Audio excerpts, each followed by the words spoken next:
ഈശോമിശിഹായ്ക്ക് സ്തുതിയായിരിക്കട്ടെ. അനുസരണക്കേടിൻ്റെ സന്താനങ്ങളെക്കുറിച്ച്, സ്വാർത്ഥമതികളായ ധനസമാഹരണത്തിന് വേണ്ടി നിയമിതരായിട്ടുള്ള ആളുകളെക്കുറിച്ച്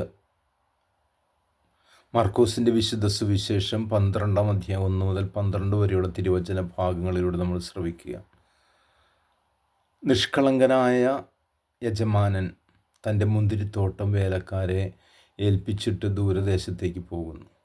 ഭവനത്തിൽ തന്നെ ആയിരിക്കാം. പക്ഷേ വിളവെടുപ്പിൻ്റെ കാലമാകുമ്പോൾ തനിക്ക് പ്രിയപ്പെട്ടവരെ അയച്ചുകൊണ്ട് അതിൻ്റെ ഫ്രൂട്ടിൻ്റെ ധനം കണ്ടെത്താൻ വേണ്ടിയിട്ട് പരിശ്രമിക്കുമ്പോൾ അവകാശികളായിരിക്കുന്നവരെ തകർത്തുകൊണ്ട് സ്വത്ത് കൈവശമാക്കാൻ പരിശ്രമിക്കുന്ന തൊഴിലാളികളെ ഇവിടെ കാണുകയാണ്. അവസാനം തൻ്റെ മകനെ കൂടെ അവർ ആദരിക്കുമെന്ന് പറഞ്ഞുകൊണ്ട് യജമാനൻ അയക്കുമ്പോൾ അവനെ തല്ലിക്കൊല്ലുന്നു. ഇത് ഈശോയെക്കുറിച്ച് തന്നെയാണ് പറയുന്നതെന്ന് ഫരിസേയ സമൂഹത്തിന് മനസ്സിലായി.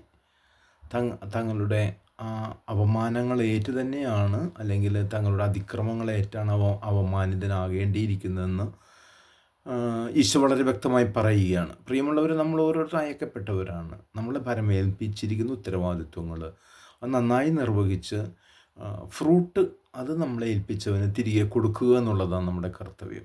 ആകയാലും ഭയാശങ്കകൾക്ക് അടിമപ്പെടാതെ ഉത്തരവാദിത്വ ബോധത്തോടെ ദൈവഭയത്തോടും ദൈവസ്നേഹത്തോടും നമ്മുടെ കർമ്മങ്ങൾ പൂർത്തീകരിക്കുന്നത് നമുക്ക് ശ്രദ്ധയുള്ളവരായി മാറാം.